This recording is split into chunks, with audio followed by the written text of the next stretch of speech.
मुख्यमंत्री देवेंद्र फडणवीस आज पुणे दौऱ्यावर. संभाजी महाराजांच्या पुतळ्याचं फडणवीसांच्या हस्ते अनावरण. मुख्यमंत्री विमानाऐवजी रस्तेमार्गे मुंबईहून पुण्याला रवाना होणार. पंतप्रधान नरेंद्र मोदींनी केलेल्या काटकसरीच्या आवाहनाला प्रतिसाद. महापौर विकास निधीमध्ये घाटकोपरला सर्वाधिक वाटा. भाजप नगरसेवकांना मोठा लाभ. घाटकोपर पूर्व पश्चिममध्ये मिळून एकूण 58 कोटींचा निधी. विरोधकांकडून पक्षपातीपणाचा आरोप. भाजप आणि शिवसेना नगरसेवकांना मोठ्या प्रमाणावर निधी. हिंगोलीमध्ये प्रज्ञा सातव यांचा भावी मंत्री म्हणून उल्लेख असलेले बॅनर. कळमनुरी शहरामध्ये भावी मंत्री उल्लेखाचे हे स्वागत बॅनर झळकले. सोलापुरातील भोंदूबाबा मनोहर भोसलेसह अन्य चौघांना न्यायालयीन कोठडी.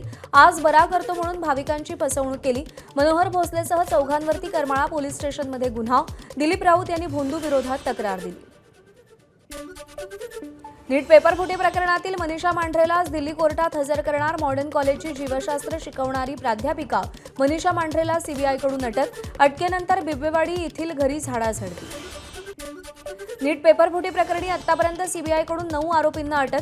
दिल्ली, जयपूर, गुरुग्राम, नाशिक, पुणे आणि अहिल्यानगर येथून 9 आरोपींना अटक. 5 आरोपी महाराष्ट्रातील नाशिक, पुणे आणि अहिल्यानगर इथले रहिवासी. पुण्यातील प्रल्हाद कुलकर्णी मुख्य सूत्रधार. देशपातळीवर आज जेईई ॲडव्हान्स 2024 परीक्षा IIT रुरकीतर्फे ही परीक्षा घेतली जाते. परीक्षेसाठी कडक ड्रेस कोड लागू. विद्यार्थ्यांना शूज ऐवजी स्लीपर किंवा सँडल घालण्याचा सल्ला. मुंबई गोवा महामार्गावरील परशुराम घाटातील गॅबियन वॉलसह मुंबईकडे जाणाऱ्या लेनच्या दुरुस्तीचं काम अंतिम टप्प्यात. परशुराम घाटातून मुंबईकडे जाणारी दुसरी लेन वाहतुकीस लवकरच खुली होणार. पावसाळ्यात घाटात दरड कोसळू नये म्हणून उपाययोजना. एबीपी माझा, उघडा डोळे बघा नीट.